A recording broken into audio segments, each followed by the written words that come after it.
ડભોઈ પંથકમાં ભાઈ બહેનના પ્રેમનો અને એક સૂતરની તાતણે બંધાયેલ સંબંધનો તહેવાર એટલે રક્ષાબંધન પર્વની પ્રેમભાવ સાથે ઉજવણી કરવામાં આવી, જેમાં બહેને પોતાના ભાઈના કલાઈ ઉપર રાખડી બાંધી નિરોગી જીવન અને પ્રગતિ માટે પ્રાર્થના કરી હતી।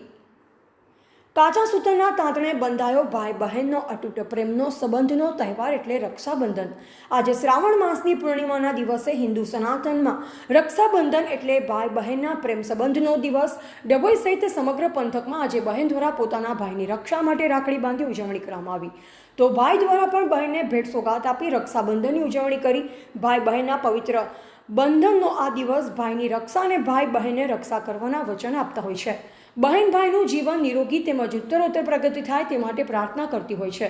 કુમકુમ તિલક લગાવી ભાઈની આરતી કરી મોં મીઠું કરી હાથ પર રાખડી બાંધી રક્ષાબંધનની ઉજવણી કરવામાં આવતી હોય છે। બદલામાં ભાઈ બહેન ભેટ સોગાત આપતા હોય છે અને હર્ષોલ્લાસ સાથે રક્ષાબંધનની ઉજવણી કરવામાં આવતી હોય છે। ડભોઈ ખાતે પણ હર્ષોલ્લાસ સાથે રક્ષાબંધન પર્વની ઉજવણી કરવામાં આવી હતી।